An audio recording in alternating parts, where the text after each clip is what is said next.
I didn't know how to respond. We'll move into a temporary rental apartment. It's not a big deal, Ronald added. If Mila lives, that's all that matters. I sank into the chair, hands on my head. Why? Why would you do that? I don't deserve this. I'm just your daughter-in-law, not... Diane cut me off, this time with a look that only a true mother could give. You are our flesh and blood. Mila is our granddaughter. Camila, your biological parents may not see that, but we do. And we don't need a birth certificate to prove it. For the first time since this nightmare began, I cried, not from despair, but from overwhelming emotion. 3 days later, we held a $40,000 bank check from the house sale advance in our hands. At exactly 6 a.m., I delivered the full $113,000 to the hospital. Mila was wheeled into the operating room at 7:30 a.m., and I collapsed into a chair, trembling as if I had traded my entire soul to save a little angel. All we could do now was wait. The surgery lasted nearly 4 hours. I had never experienced a worse stretch of time in my life. I sat frozen in the hallway, my eyes dry from having cried everything out earlier. Jordan paced in circles, as if stopping would make his heart stop too. Diane quietly ran her prayer beads through her fingers, and Ronald just sat there, hands clasped tightly, his steady gaze betraying deep worry. When the doors of the operating room finally swung open and the doctor stepped out, the 4 of us jumped to our feet at once. The surgery was more successful than we expected, he said gently. We removed the entire abnormal mass. Mila's airway is no longer compressed. She still needs post-op monitoring, but overall, she's expected to recover well. My legs gave out. I dropped into the chair and sobbed like a child. Jordan knelt in front of me, clutching my hands in his warm palms. Diane hugged me from behind, and Ronald rested a hand on my shoulder, his eyes red but bright. For the first time since this nightmare began, I felt a soft light slipping into my heart. Hope. 3 days later, Mila was moved to recovery. She was still weak, but had opened her eyes, whispered a few words, and smiled when I told her Marshmallow the cat was waiting at home. I want to run outside again, Mommy, she whispered, her voice hoarse but full of dreams. I hugged her tightly, tears streaming non-stop. You will run, you will jump, and you'll scream out loud like before, I promise. It felt like the entire hospital exhaled with us. Nurses stopped by just to see Mila smile. Doctors patted Jordan's back, saying she was a true fighter. But amid the joy, I began to realize something. Clear and sharp like a blade cutting through my mind. Family is not about blood. Family is the people who don't turn away when you fall. The one who sold the house he'd spent his life building just to save Mila wasn't my parents. It was Ronald, the father-in-law who never called me daughter, but always acted as if I were his own. The one who picked me up when I collapsed, who wiped away my tears when I couldn't breathe from the pain, wasn't my biological mother. It was Diane. The woman who once carefully slid an extra pillow behind my back when I was pregnant, because, you don't look comfortable sitting like that. I'll never forget the sight of them dozing off in the hospital hallway, heads leaning against each other, still in yesterday's clothes because they didn't want to leave and get changed. Family isn't the ones who send you greeting cards and disappear. Family is the ones who hold your hand even when it's covered in blood and tears. The day Mila was discharged, I pushed her little wheelchair out of the hospital gate. The sunlight was bright and strangely warm. Mila looked up at me and beamed. I want Grandma Diane's pancakes. We all burst into laughter. Jordan bent down and kissed her forehead, while Diane stroked her hair, her eyes glistening. I'll make you a double batch this time. I paused then, looked around at everyone. I spoke, not loudly, but firmly. Thank you, Mom and Dad. We wouldn't have made it here without you. Ronald looked at me, patted Jordan's back, and nodded. We're family, Camilla. A daughter is a daughter. A granddaughter is a granddaughter. No need to say more. We returned to Mom and Dad's temporary rental. A small house, just 2 bedrooms, plain white walls, but warmer than any mansion I'd ever stepped foot in. That night, after I tucked Mila in, I sat at the edge of her bed, holding her tiny hand that had been through so much pain. I thought about the South Park mansion, the crystal lights, the wine swirling in my mother's glass. And I didn't feel hurt anymore. Only empty. I had lost something huge, my belief in blood ties. But in return, I found people truly worthy of being called family. I looked at sleeping Mila, then at Jordan reading by the window. A fire rose in my chest. No longer anger, but determination. I would start over, not for revenge, but because I owed my real family a life better than any coldness the world had ever thrown at us. Once Mila had fully recovered, I didn't allow myself to relax. Not for a second. I woke up every morning at 4:45, drank a cold cup of coffee in silence, then started a workday that lasted until midnight. Jordan told me to rest, but I couldn't. I owed my daughter a future. I owed my in-laws a home. I owed those who reached out when the world turned away. I couldn't just go on like before.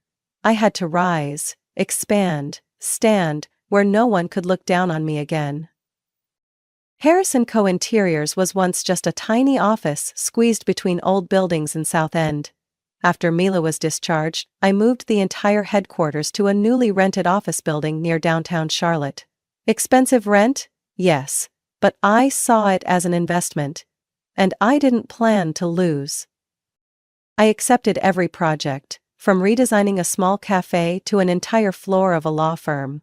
I visited each site myself, took measurements, revised every blueprint, even met clients on weekends. I turned down no opportunity. I took night classes in business management, joined investment courses, and read every piece of material I could find on scaling up. 1 year later, Harris & Co. had 18 employees. 2 years later, we landed a contract to design interiors for a mid-range hotel chain, a $1,300,000 deal. By the 3rd year, I was invited to speak at the National Women Entrepreneurs Conference. A photo of me holding Mila, now 5, on stage went viral on social media with the caption, "You don't need to be born with a crown, you just have to never stay on your knees." 3 months later, I made Charlotte's Top 40 Under 40 Entrepreneurs list. My first feature appeared on a magazine cover. Camilla Harris, from simple mom to design millionaire. But it wasn't the titles or the money that made me happiest. It was the moment I could open the safe, take out the carefully sealed envelopes, and pay everyone back. I called each person who had helped me back then. The young employee who gave me $500, I called him to my office. When he arrived, I handed him a different envelope. Inside was $15,000, along with a handwritten letter. "This is the capital you need to start the game design studio you always dreamed of. It's time to make that dream real." I went to the cafe of an old friend, the one who once lent me $2,000 interest-free. I placed a $25,000 check on the table and smiled. "Now you can finally upgrade that kitchen like you always talked about back then." But the biggest gift was for my in-laws. I didn't tell them in advance, I simply asked them to come to a new address one Sunday afternoon. When they arrived, Diane froze. Standing before them was the old house. The home they had sold to save their granddaughter's life. Same blue roof, the familiar wooden steps, the maple tree in the front yard where Ronald had hung Christmas lights for 15 years. "Camilla, why is this our house?" she stammered. I held out the keys. "Mom, Dad, I bought it back. At the exact price the new owner asked. And from now on, this house is in your names." Ronald looked at me for a long time, then squeezed his wife's hand. His eyes, for the first time, weren't steady, but filled with tears. "You didn't have to do this," Diane said softly. I smiled. "No, I didn't. But I wanted to.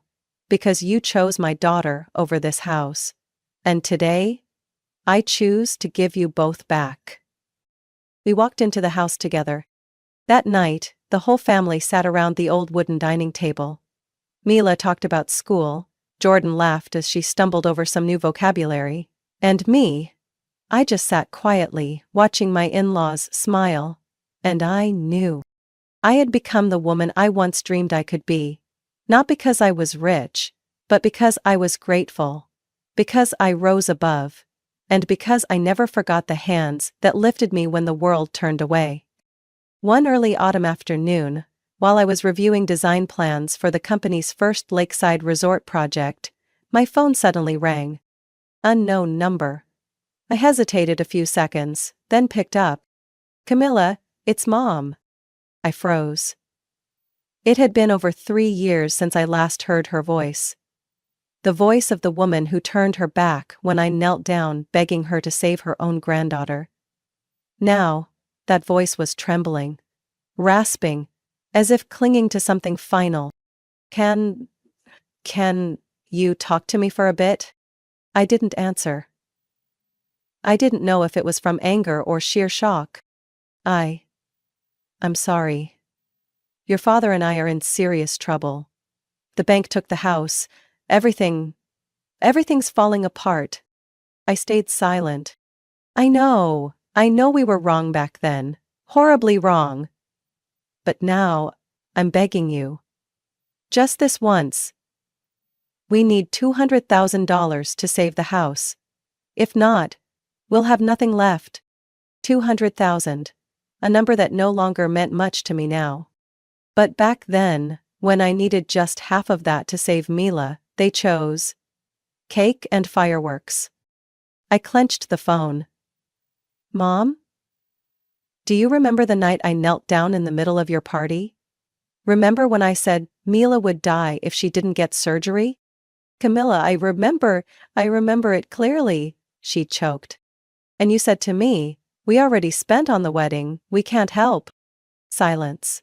Only the sound of her heavy breathing on the other end. "And now you want me to do what you refused to do 3 years ago?" I said slowly, each word heavy in my throat. You're all I have left. Please, Camilla." I hung up. No yelling, no tears. But my heart weighed a ton. That night, after putting Mila to bed, I told Jordan and my in-laws everything. I thought they'd be furious for me, tell me to forget those who abandoned their family for a party. But no. Diane just stayed silent, then placed her hand on mine. "Sweetheart, forgiveness isn't to save them. It's to set yourself free," Ronald added in his steady voice. "Helping or not is your choice. But if you do help, set conditions. Let them know you're not the same girl they once looked down on." I thought about it all night, and the next morning, I called back. "Mom, I'll help, but under one condition." On the other end, I heard a gasp, like someone saved from drowning. "Anything, just tell me. You and Dad must come to my office, in person, tomorrow at 3 p.m. sharp." I hung up immediately after. The next day, right on time, the office door swung open. My parents walked in, nothing left of the couple who once hosted a 6-figure wedding. My mother's hair had gone grayer, eyes sunken, lips cracked. My father looked thin, his suit wrinkled. They sat across from me like two ghosts from the past. I didn't offer tea. Didn't ask how they were. I just placed a black leather briefcase on the table. Opened it. Inside were stacks of crisp $100 bills. Neatly arranged. $200,000 in total. My mother's eyes widened, her lips trembling. My father reached out as if to touch the case, but I stopped him. "I'm helping, not because I still see you as family," I said slowly. "But because I refuse to become like you. Cold, cowardly, and selfish." My mother cried. My father bowed his head, speechless. "Either today." I closed the briefcase and slid it toward them. "We owe each other nothing. You can take this money, but understand. I don't need relatives. I don't need blood. I already have a real family." I pressed the call button. "Please escort them out." My parents took the briefcase, staggered to their feet, and left without a word. When the door shut behind them, I remained seated, hollow inside. Not angry, not relieved. Just finished. I knew they'd be back again. Maybe in a year, maybe 10. But next time, I wouldn't falter. Because I had broken free from that vicious cycle. As the door closed behind them, I stayed still in the leather chair, back straight, eyes fixed on the flickering light reflecting off the briefcase on the empty table. $200,000. A sum I once couldn't even dream of reaching. A number that once brought me to my knees. Now, I handed it over as a price, not to buy back kindness, but to end, once and for all, the toxic bond between me and the people who called themselves my parents. I pressed the button to call my assistant and signaled her to clear the table. When she walked in and saw the empty briefcase, she paused for a second, her eyes full of concern. "I'm fine," I said softly, "just wrapped up an important transaction." That afternoon, I came home early. No site visits, no emails, no interviews.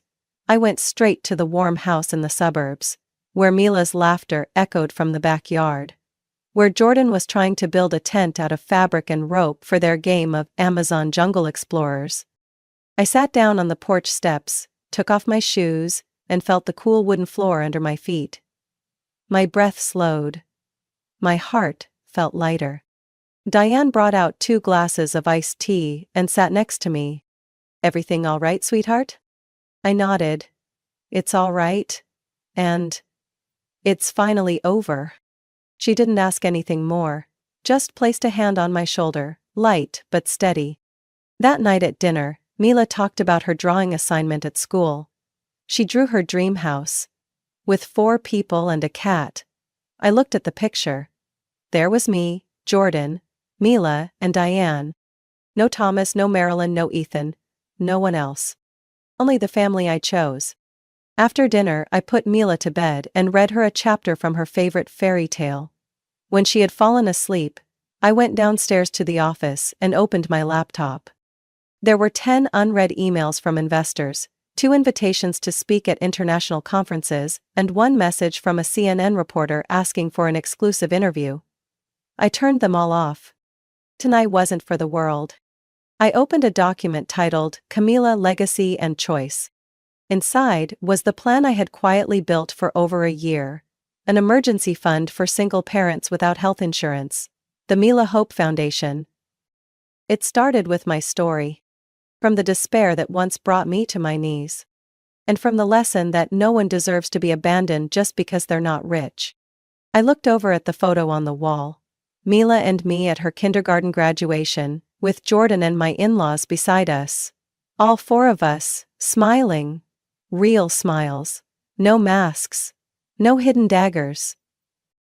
I knew, for the first time in my life, I was truly free. Free from expectations from those who never gave me anything. Free from the chains of meaningless blood ties. I had forgiven, not for them, but for myself. So I could look back on the past not with bitterness, but with peace. They walked away with $200,000. But they lost forever the daughter who once gave up her pride to save their granddaughter. I didn't feel pain anymore. I didn't feel anger. Only a ruthless clarity, and deep gratitude for those who didn't turn their backs when I fell. The next day, I signed the first sponsorship contract for the Mila Hope Foundation, $1 million. The equivalent of my 5 biggest design projects combined. I didn't feel regret. Not even a moment of hesitation. Because I knew somewhere, another mother in some hospital wouldn't have to kneel the way I once did. And if anyone asked me who I am today, I would say, I am Camila. Not the daughter of Thomas and Marilyn. I am Mila's mother, Jordan's wife, Diane and Ronald's daughter. And the woman who learned how to rise from the very place that once broke her. Camilla's story is a clear reminder that family isn't defined by blood, but by those who don't turn away when you fall. In her darkest hour, she didn't receive help from her birth parents, but she found unconditional love and sacrifice from her in-laws. From a helpless mother, Camilla rose to become a self-made millionaire, not just to repay kindness, but to protect the value of compassion. In the end, forgiveness didn't rescue the ones who betrayed her. It freed her.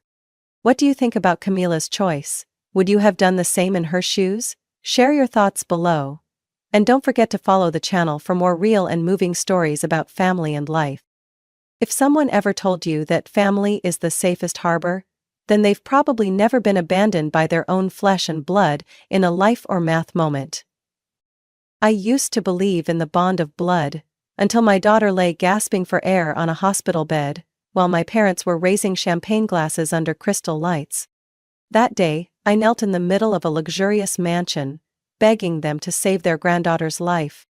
In return, all I got were cold stares and a sentence that will haunt me for the rest of my life.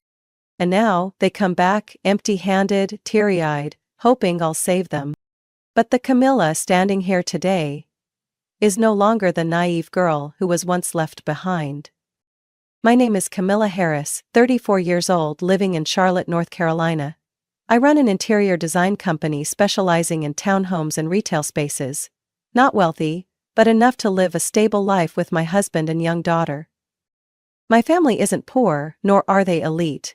My parents, Thomas and Marilyn, own a long-standing furniture store in the suburbs. They've always tried to appear successful: fancy cars, big house, weekend parties, surrounding themselves with people who seem high class. To them, appearances matter more than feelings, and saving face always comes first.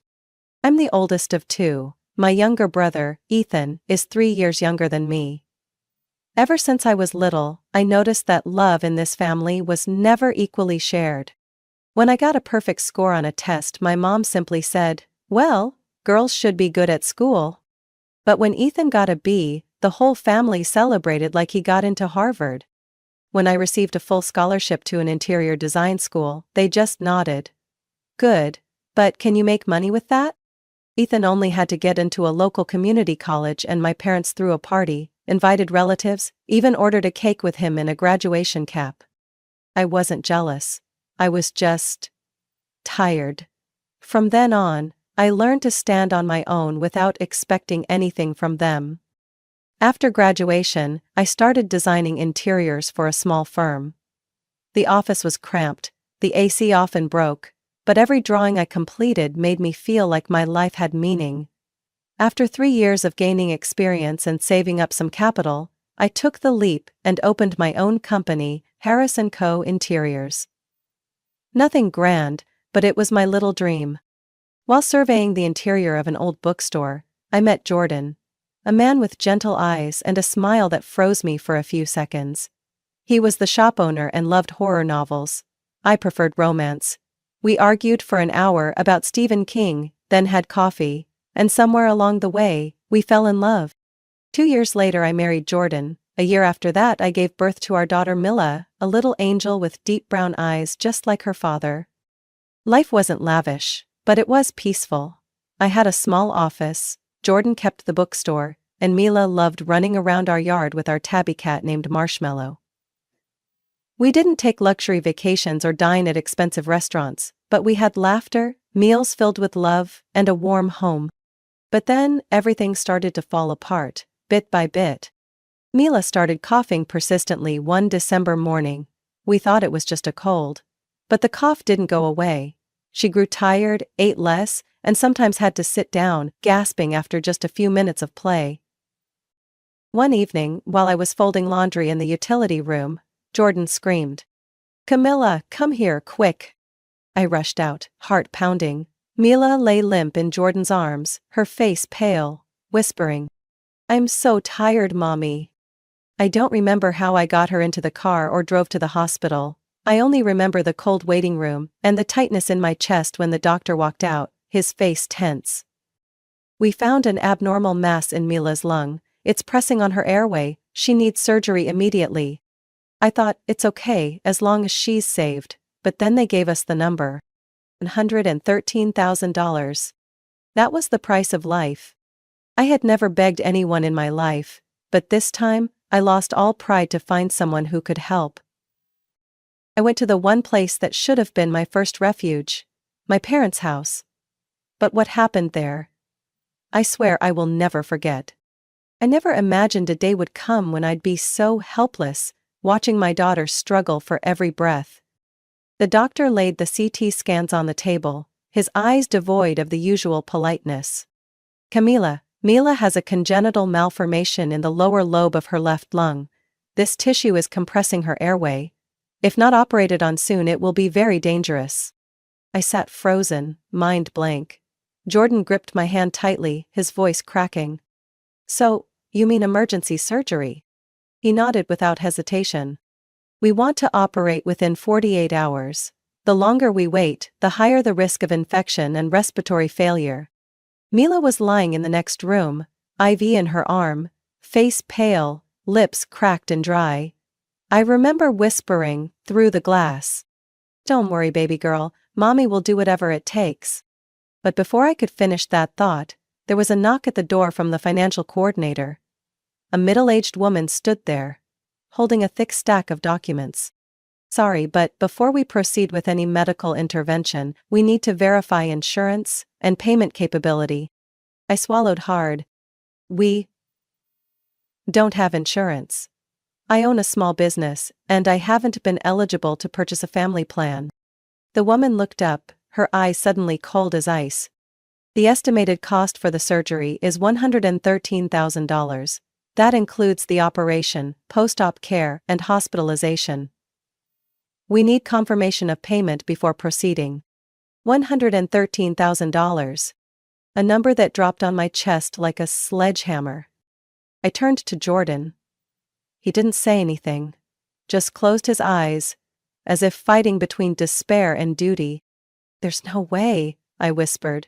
"We don't have that kind of money." The woman nodded, her voice robotic, like she was speaking to just another customer. "Then I suggest you quickly seek financial assistance, apply for a loan, or ask family members. If you can't secure the funds, we won't be able to perform the surgery." I nodded, lips trembling. "Okay, I'll try." As she walked out of the room, I buried my face in my hands. Jordan pulled me into his arms, and for the first time in his life, he cried. "Cammy, if I could trade my life for hers, I would." In a heartbeat. We drove home in chilling silence.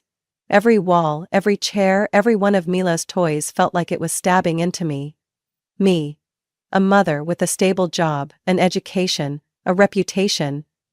And I couldn't afford to save my daughter's life. I called the bank. They declined the loan, citing insufficient collateral. I checked our savings, not even $9,000 left. Jordan called his friends. Most were small business owners, teachers, people living modestly. Everyone cared. Everyone wanted to help.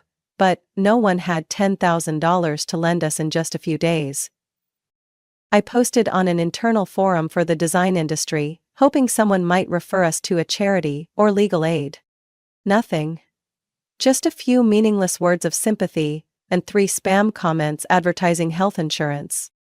Early the next morning, I sat quietly in Mila's room. She had fallen asleep from exhaustion. Her breathing was still heavy, like it dragged her tiny body with it. I stroked her soft hair, my chest threatening to burst open. I had tried everything, almost everything, but there was still one place left. The one place I never wanted to return to. The place once called home. But now, there was no room for pride, no space for dignity. If I had to kneel, I would kneel. If I had to cry, I would cry. I picked up the phone and dialed my mother's number. She didn't answer. I called 3 more times. Finally, a woman's voice came on the line. "Hello, Camila? It's me, I need to see Mom and Dad, it's urgent." My mother's voice sounded a little flustered. Now's not a good time, we're busy getting things ready for Ethan's wedding." I clenched the phone tighter. "Please, Mom. Mila is in critical condition." There was hesitation on the other end. "All right, come early then, don't disturb the guests." I hung up. I couldn't think anymore. I only knew, if they were still human, they wouldn't turn their backs on their own granddaughter. But I was wrong. So wrong it was beyond imagination. I arrived at my parents' house at 6 p.m., just as the sun was setting behind the quiet row of mansions in South Park, one of the most affluent areas in Charlotte. Their house was glowing, music blaring from outdoor speakers. Strings of golden lights hung overhead, reflecting off a crystal-clear pool like a wedding magazine cover. I stopped the car, my heart heavy as stone. I had hoped, just a little, that when they heard Mila was on the edge between life and death, they would look at me like parents, not party hosts. I walked in, brushing past the flowing dresses and suits of guests like cold waves. They laughed, clinked champagne glasses, talked about the 3-tier wedding cake, the Vera Wang gown, and the honeymoon in the Maldives. My mother, Marilyn, stood in the middle of the living room, holding a glass of red wine, a pearl necklace around her neck. She saw me but only raised an eyebrow slightly. "Camilla, you came unannounced. We're right in the middle of the party." I didn't respond, trying to stay calm. "Mom, I just need a few minutes." She sighed and turned to my father, Thomas, who was chatting with a group of businessmen. He frowned when he saw me, clearly annoyed. What could possibly not wait until after the party? I clutched my purse tighter, heart pounding. "It's Mila, she needs emergency surgery. The doctor said, if they don't operate soon, she won't make it." They looked at me, no blinking, no "oh my god," no "where is Mila," no sign of panic at all. I kept going, my voice shaking. "The surgery costs $113,000. I sold my car, begged everyone I could, but I'm still short almost $70,000. I know you've spent a lot on Ethan's wedding, but please, help me." Silence. Only the jazz band playing in the corner of the yard. Then my mother set her glass down on the glass table. "Camilla, you know we've already spent over $280,000 on this wedding. Flights for relatives, restaurant deposits, the wedding dress, photography team, flowers, catering. We can't just cancel everything because the kid is sick." It felt like being slapped across the face. "Because the kid is sick?" I choked out. "You're talking about your granddaughter, my daughter. A 3-year-old hooked up to an oxygen machine in the hospital." My father finally spoke, his voice like a blade. "Don't raise your voice here. This is our home. This is a wedding, not a place for you to cause a scene. Your problems are your own. You've been independent all these years, and now you come crawling back?" I could barely stand. My knees hit the hardwood floor, my trembling hands clasped together. "I'm begging you. I've never asked for anything in my life, but this time, I'm asking. Please, save Mila." Ethan walked in from the yard, wearing a cream-colored suit, holding a wineglass, looking irritated. "Camilla, you're ruining my wedding. If you don't get up and leave, I'll call security." I looked up at my brother, the one I used to protect from bullies at school, the one I gave up a scholarship for so he could go to college. Now he looked at me like I was a crazy beggar in the middle of his luxury wedding. I turned to my mother, tears streaming down my face faster than I could wipe them.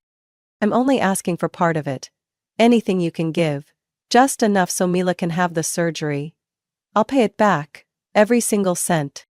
My father crossed his arms. "No. There's no money. We spent it all on Ethan. A wedding is once in a lifetime. Mila can wait. Or you figure it out yourself." I slowly stood up, feeling like my blood had turned to ice. No one in that room, the people who called themselves my family, cared whether Mila lived or died. I looked at them one by one. My father, my mother, my brother. Then let out a laugh. Not a joyful laugh. A bitter, strange laugh. Thank you for showing me today who's really family, and who's just a stranger with shared blood." I turned and walked away. The night wind blew hard, my heels hitting the stone walkway with a freezing thud. Behind me, the party carried on. They went back to wine and hollow laughter. I got into the car, shut the door, and leaned my head against the steering wheel. For the first time in my life, I had begged. And been trampled. But I knew I wouldn't break here. Mila was still waiting for me. And I, this failing mother, would find a way.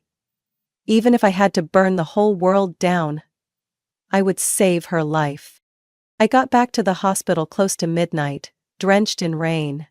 Jordan rushed out from the waiting room, his face pale. "Camilla, where did you go? Were you able to talk to them?" I didn't answer. I just walked quietly into the room, over to Mila's bed. She was still in a deep sleep, a small oxygen mask pressed against her pale little face. I bent down, kissed her forehead and whispered without sound. "I'm sorry, baby, I went to the worst place to seek salvation." Jordan stood behind me, his hand gripping my shoulder. He didn't need to hear the words. He saw it in my eyes. "They said no, didn't they?" I nodded, fighting back tears. A soft sob came from the doorway. It was my mother-in-law, Diane, standing with tears in her eyes. Beside her was Ronald, my father-in-law, a quiet man who had never once refused me anything I needed. "Oh my God, she still hasn't had the surgery?" Diane choked out. I lowered my head. "The hospital needs the full $113,000. We've scraped together about $40,000. We're still short a lot." Ronald stepped forward and placed a hand on Jordan's shoulder. "Son? Don't worry. We'll find a way. Together." And that was when the real journey to save Mila began. With blood, with tears, and with sacrifices I never thought I'd have to make. I sold my SUV, the one I bought after the first 3 years of running my company, for $22,000. Jordan sold his entire collection of rare books from his shop, books he had treasured like gold, and got another $8,000. We drained our savings. Not much, just over $10,000. I knocked on the doors of old friends, former co-workers, college classmates, even people I once helped but had lost touch with. Some gave $500, some gave $200, some could only offer their prayers. But I knew every dollar carried a piece of their hearts. One new employee who had only been with my company for 6 months quietly handed me an envelope. "Miss Camilla, this is my entire month's salary. I don't have much, but Mila needs it more than I do." I hugged him, tears falling with no words to say. After 3 days of exhausting every option, we had about $73,000. Still short $40,000. That number felt like a bottomless pit. The more we climbed, the further it seemed. The doctor informed us that Mila could only wait another 36 hours. After that, her lungs would start to become infected, and the risk of permanent respiratory failure would be very high. That evening we held a small family meeting in the hospital waiting room. Me, Jordan, and the 2 people, whom I had never truly called my real parents until now. Ronald and Diane. "Camilla?" Diane held my hand. "We've made a decision. This morning we spoke to a realtor." I was confused. "Spoke to? About what?" "We're selling the house," Ronald said plainly. I thought I misheard. "No, you can't. That's the house you've lived in for 20 years. How can you?" "Camila," Diane interrupted, her voice soft as a breeze but sharp as a blade. "That house isn't worth more than Mila's life.